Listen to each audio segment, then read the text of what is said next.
এটার সাথে নির্বাচনের যে কোনো সম্পর্ক নাই, এটা একেবারেই স্পষ্ট। একটা ছবির সাথে নির্বাচনের কোনো সম্পর্ক থাকতে পারে না। সরকার সকল উপদেষ্টা পরিষদ এরকম তো উপদেষ্টা পরিষদের বৈঠক তো হয়নি, আর আদৌ এরকম কোনো মৌখিক নির্দেশ দিয়েছে কিনা, আদৌ সরানো হচ্ছে কিনা সেগুলো তো জানি না। আমিও আপনাদের মতন পড়েছি, তো যদি সিদ্ধান্ত হয় সিদ্ধান্ত দেখে তাহলে আমি কথা বলবো। উপদেষ্টা পরিষদে তো জানেন না। উপদেষ্টা পরিষদ তো আজকে দেখলাম পত্রিকাতে উপদেষ্টা পরিষদ মিটিং তো হয় বৃহস্পতিবার। আমি কিন্তু উপদেষ্টা পরিষদ জানে না এই কথা বলিনি। আমি বলছি উপদেষ্টা পরিষদের সভা তো হয়নি, সভায় যেহেতু এটা আলোচিত না, কাজেই যদি এরকম সরকারি পর্যায়ে সিদ্ধান্ত হয় তাহলে সবাই হয়তো আলোচিত হবে। আমি তো অ্যাজ আই সেড, আমিও তো কোনো মন্ত্রণালয়ের নাম দেখিনি পত্রিকাতে। আপনি কোনো মন্ত্রণালয়ের নাম তো দেখিনি তো, আমি সেটা আমি বলতে পারছি না। এইভাবে হচ্ছে যে আপনার রাষ্ট্রপতি এখন যিনি আছেন থাকবেন না, প্রধান বিচারপতি আসছেন, এরকম একটা বিষয়। এইরকম আলোচনার কি শেষ আছে? আমরা তো কত আলোচনা শুনেছিলাম, জুনের মধ্যেও নির্বাচন হবে না, এটা এই মাসের মধ্যে নির্বাচন হবে। এখন রাজনৈতিক বিষয় তো, আমরা বাংলাদেশিরা প্রত্যেকেই রাজনৈতিক সচেতন, প্রত্যেকেরই সব ঘটনার একটা ব্যাখ্যা আছে, হয়তো এত কোনো ব্যাখ্যাই নেই এটার পিছনে, কিন্তু এটার সাথে নির্বাচনের যে কোনো সম্পর্ক নাই, এটা একেবারেই স্পষ্ট। একটা ছবির সাথে নির্বাচনের কোনো সম্পর্ক থাকতে পারে না। আমি মাত্র গত রাতে দেশে ফিরেছি, তো তারপর আজকে সকালে একনেক মিটিং করলাম, ফলে এটা was not an issue obviously in the একনেক মিটিং। সো দেখা যাক উপদেষ্টা পরিষদে যদি আসে, যদি কোনো আলোচনা হয় তখন জানাবো। নির্বাচন নিয়ে অনেক কথা হচ্ছে, আপনি বলছিলেন যে এনসিপি একজন নেতা বলেছেন যে ফেব্রুয়ারিতে নেতার কি প্ল্যান নিয়ে হচ্ছে। সরকারের প্ল্যান তো সরকার প্রধান উপদেষ্টা মহোদয় নিজে ক্লিয়ার করেছেন। এরপরে বিভিন্ন রাজনৈতিক দলের তাদের নিজস্ব হিসাব নিকাশ আছে, তাদের নিজস্ব রাজনীতি আছে। এইটার সাথে তো সরকারের অবস্থান বদলের কোনো সম্পর্ক নাই। সরকার বলেছে ফেব্রুয়ারিতে নির্বাচন হবে, সরকার সেই মোতাবেক নির্বাচন কমিশনকে প্রস্তুতি নিতে বলেছে, এটাই হচ্ছে সরকারের অবস্থান। সেইগুলো হচ্ছে ঐক্যমত কমিশন এগুলো নিয়ে ডিল করছে। এখনো পর্যন্ত নির্বাচন ফেব্রুয়ারির প্রথমার্ধে হওয়ার জন্য নির্বাচন কমিশনকে বলা হয়েছে এবং ফেব্রুয়ারিতে নির্বাচন হবে।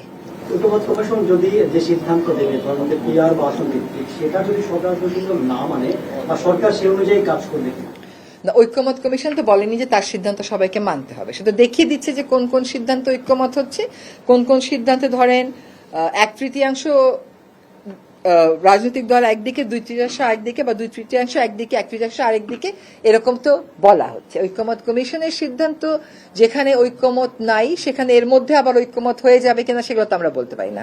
তাদের সিদ্ধান্ত সরকার সে অনুযায়ী, ধরেন যে ঐক্যমতের সিদ্ধান্তের কমিশন সিদ্ধান্ত দিল যে এইভাবে হবে, সরকার কি সেটা ইমপ্লিমেন্ট করবে না? সরকার না এই যদি এগুলা নিয়ে চিন্তা করতেছে না। সরকার একটা সিদ্ধান্ত দিয়েছে চিন্তা করে, একদম সবার সাথে কথা বলে, রাজনৈতিক দলগুলোর সাথে কথা বলেছে, উপদেষ্টা পরিষদের কথা হয়েছে।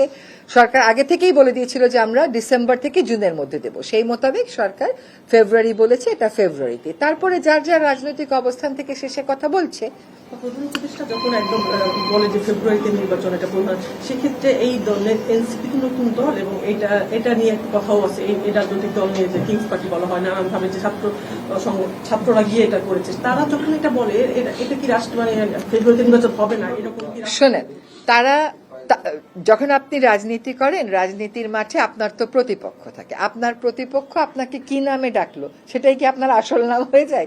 এনসিপির নাম এনসিপি, এটাকে কিংস পার্টি হিসেবে কে স্বীকৃতি দিচ্ছে? তার রাজনৈতিক প্রতিপক্ষ তাকে হয়তো কিংস পার্টি ডাকছে, কিন্তু আমাদের এখানে আমরা যারা উপদেষ্টা পরিষদে আছি তাদের সাথে এই পার্টির আসলে কোন রকমেরই কোনো সম্পর্ক নেই। কখনো কখনো আমরা শুনি যে আমরা বড় রাজনৈতিক একটা দলের কথা শুনেই সব করে ফেলতেছি, আবার শুনি আমরা কিংস পার্টির কথা শুনেই সব করে ফেলতেছি, আবার শুনি আমরা ইসলামী পার্টির কথা শুনে সবকিছু করে ফেলতেছি। যে যার রাজনৈতিক অবস্থান থেকেই কথা বলে, কিন্তু সরকারের মতন আলাপ আলোচনা করেই সিদ্ধান্ত নেয়। এখনো পর্যন্ত সরকারের দেশের রাজনৈতিক দল মানে এনসিপি বিএনপির ভিতরে একটা অদৃশ্য একটা দ্বন্দ্ব দেখা যাচ্ছে। কথা বলছে বিএনপিও এনসিপি নিয়ে, আবার এনসিপিও কথা বলছে। একবার বলছে যে গতকালকেও এনসিপির এক নেতা বলছে যে প্রধান উপদেষ্টা লন্ডনে গিয়ে সব বলে আসছে, সিদ্ধান্ত নিচ্ছে। এই বিষয়গুলো কি নির্বাচনের আগে দেশের রাজনৈতিক পরিস্থিতিটা কোন দিকে? শোনেন, এখন